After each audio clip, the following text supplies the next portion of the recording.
Jun Yeon benar-benar merasa dalam dilema. Hingga dia mendongak ke langit sambil memejamkan matanya. Jun Musyong, kali ini kau benar-benar keterlaluan. Jun Yeon menyalahkan keturunannya atas semua yang terjadi ini. Walaupun dia melakukannya untuk Jun Yeon, tapi Jun Musyong telah melakukan hal yang kejam terhadap Hyeobong. Dia membuat Hyeobong mengorbankan dirinya. Biasanya Jun Yeon adalah pribadi yang pintar. Dia sangat cerdas. Dia selalu saja memiliki solusi untuk setiap masalah. Tapi kali ini pikirannya berhenti bekerja. Kali ini Jun Yeon mengalami jalan buntu. Dia tidak punya solusi. Bahkan dia sendiri merasa dia tidak bisa melakukan apa-apa untuk hidup di zaman yang berbeda dengannya ini. Lalu bagaimana dengan Hyeobong? Hyeobong, seharusnya kau menungguku saja. Jun Yeon dapat hidup selama ribuan tahun lagi. Dia dapat menunggu hingga mesin waktu diciptakan. Lalu dia bisa kembali ke zamannya saat itu. Memang hal itu membutuhkan kesabaran yang sangat banyak dari Jun Yeon. Tapi setidaknya Hyeobong tidak harus dikorbankan. Dalam keheningan, tiba-tiba Hyeobong memanggil. Tuan, Hyeobong. Ada apa Tuan? Hyeobong menjawab dengan wajah kusam. Dia tahu bahwa Jun Yeon akan memarahinya. Tapi Hyeobong senang. Tuanku sangat memikirkanku. Dia senang karena pengorbanannya ini. Dia mengetahui bahwa tuannya sangat peduli terhadapnya. Pengorbananmu sudah cukup. Tidak ada lagi pengorbanan darimu. Apa maksudnya Tuan? Aku akan membawamu bersamaku. Tuan. Hyeobong tersentuh. Dia tergerak oleh kata-kata yang dia dengar dari Jun Yeon. Rasanya seperti dia sudah dibayar atas pengorbanan yang dia lakukan. Tuan, ini sudah cukup bagiku. Bahkan jika Anda kembali sendirian, aku merasa telah mencapai segalanya.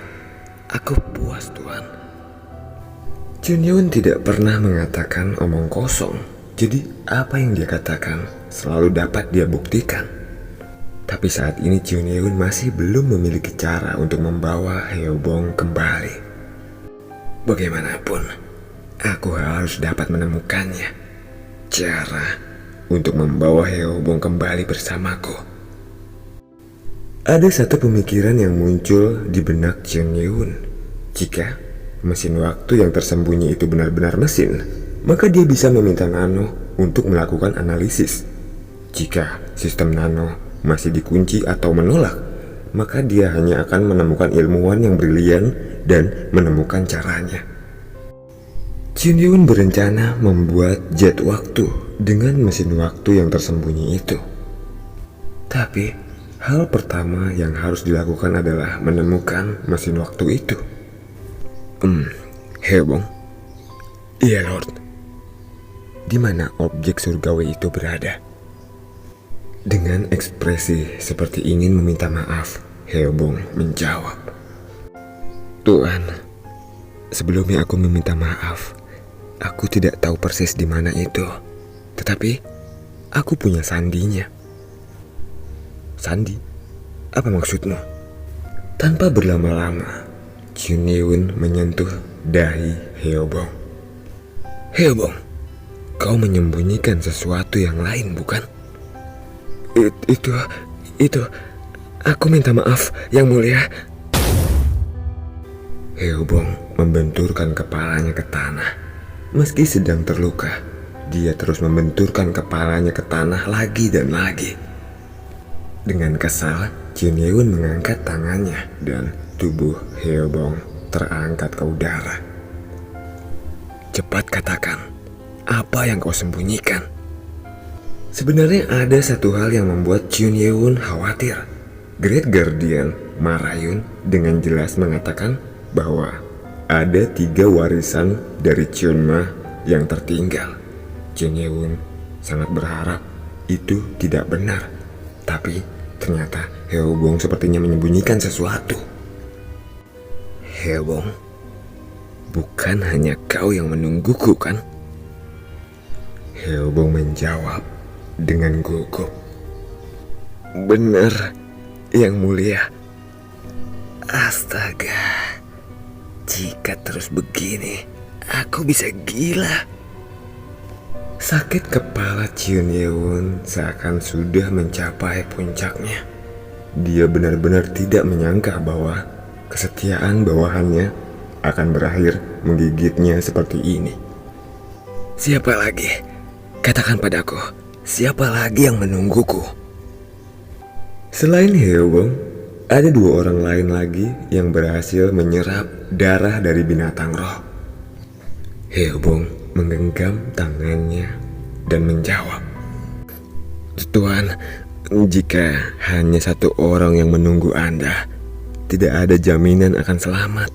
Jadi kami menunggu Anda bertiga. Apa?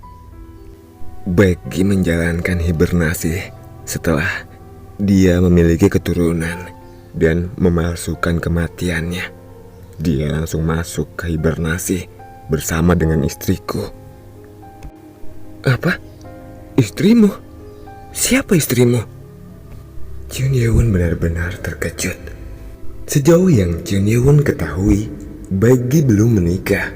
Tapi atas kabar Hyeobong, Baekgi hibernasi setelah dia memiliki keturunan dan memalsukan kematiannya. Baekgi memang pernah mengambil darah dari penyu naga, tapi Chun Ye-won tidak tahu siapa yang satu lagi. Siapa istri dari Hyeobong?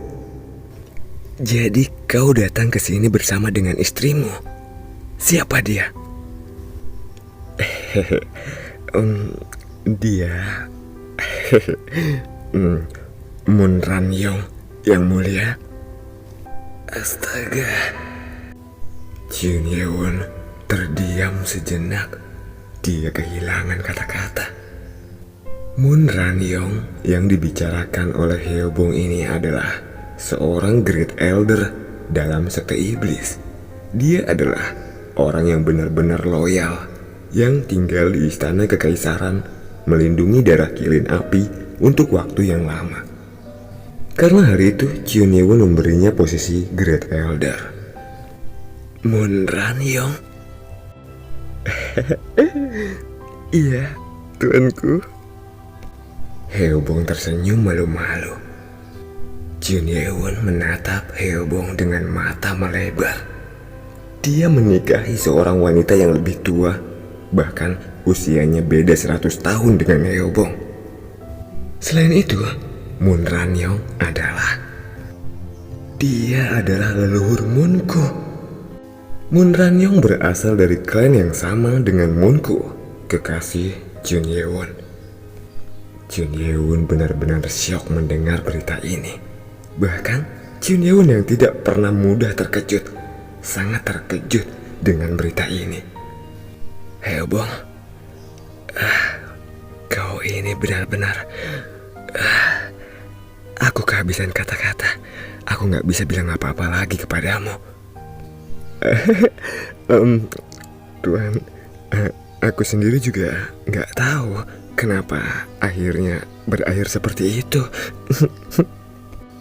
Hyeobong mengatakan itu sambil mengacak-acak rambutnya. Iya, Yang Mulia. Sepertinya Hyeobong teringat sesuatu dan tiba-tiba dia berjongkok lalu menggambar sesuatu di tanah. Hyeobong, kau ngapain? Aku menggambarkan kata sandi yang diberikan oleh Seong Muchun kepadaku. Aku tidak tahu apa artinya ini, tapi aku disuruh untuk menghafalnya. Yang digambar Hyeobong adalah banyak macam bentuk persegi, dan kemudian dia mulai menambahkan banyak bentuk lainnya. Mereka kebanyakan persegi dan persegi panjang. 36 gambar segi 4. Nano, apa ini? Chun Ye-won tidak mengerti dan bertanya pada Nano. Itu adalah kode TKC, Tuan. Kode TKC? Iya, Triangle Square Circle. Sandi yang dibuat dengan menggabungkan ketiga bentuk tersebut, segitiga, persegi, dan lingkaran. Pola sandi ini dibuat pada tahun 2600. Itu adalah sebuah kata sandi yang digunakan di masa depan. Keturunannya, Jun Museong, mengambil tindakan ini sehingga bahkan jika warisan ini ditemukan oleh orang lain, orang tersebut tidak akan tahu apa yang ingin dia coba sampaikan. Dia benar-benar teliti. Apakah kau bisa menguraikannya, Nana? Belum bisa, Tuan, karena itu hanya ada kode Q. Apa? Kode TKC dapat dibaca ketika seluruh bagian terkumpul. Segitiga, segi empat, dan lingkaran harus ada semua, Tuan. Jadi 3 bentuk kode perlu digabungkan. Heobong hanya memiliki salah satu dari ketiga kode. Yang artinya kode ini bisa dibuka ketika 2 orang lainnya juga ditemukan. Tuanku, Tuan Seon Muchung mengatakan bahwa Anda pasti akan dapat membacanya. Iya, aku mengerti. Benar sekali. Kode ini hanya Chun Yeun yang dapat memahaminya di zaman ini. Ayo, kita harus segera mencari di mana Baeki dan istrimu. Dengan gugup, Heobong berkata pada Chun Yeun, Yang mulia, boleh nggak kalau kita cari istriku dulu? Aku kangen. Saat mereka sedang merencanakan itu, tiba-tiba dari arah timur tempat mereka berada, sebuah ledakan besar terjadi, menghancurkan tenda-tenda di sekitar mereka.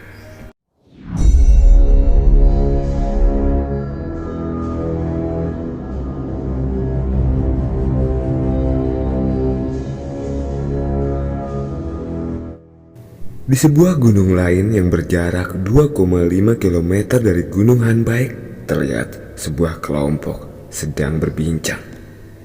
Di dalam tenda, orang itu terlihat sedang berbicara lewat walkie-talkie-nya. Berapa jarak antara kau dan target? Target berada di jarak 2,5 km. Sambil berbicara dengan walkie-talkie, orang bertopeng hitam melihat ke layar monitor. Ada 3 monitor secara total. Setiap monitor memiliki 10 kamera yang ditampilkan di sana. Semua kamera mengambil gambar dari sudut yang berbeda, tetapi targetnya sama. Dia masih ada di tendanya. Mengapa kita harus berhati-hati terhadap satu orang seperti itu saja? Iya, kau harus penuh hati-hati karena target adalah level S. Tapi bukankah jarakku sangat jauh dengannya? Tidak mungkin dia menyadari keberadaanku. Jangan meremehkannya. Jika dia adalah target peringkat S, maka level kekuatannya mungkin telah berada di Supreme Master. Tapi Pak, wilayah tempat dia berada telah kuletakkan pemecah energi. Jadi, dia pasti akan dapat kutangkap. Sudahlah. Pokoknya jangan turunkan kewaspadaanmu. Apakah drone sudah bergerak? Drone sudah bergerak pada titik 1 km. Lalu, bagaimana dengan target? Tidak ada perubahan, Pak. Sepertinya dia belum menyadarinya. Haruskah kita mendekatinya lagi? Tidak. Segitu sudah cukup. Jalankan misi dari sana. Roger. Pria bertopeng itu segera memindahkan perangkat yang di depan monitor dan kemudian sebuah palang merah yang mengarah ke titik tertentu muncul di layar. Tembak. Mendengar kata-kata itu, orang bertopeng itu menekan tombol merah dan sebuah rudal meluncur ke arah Chun Yeon.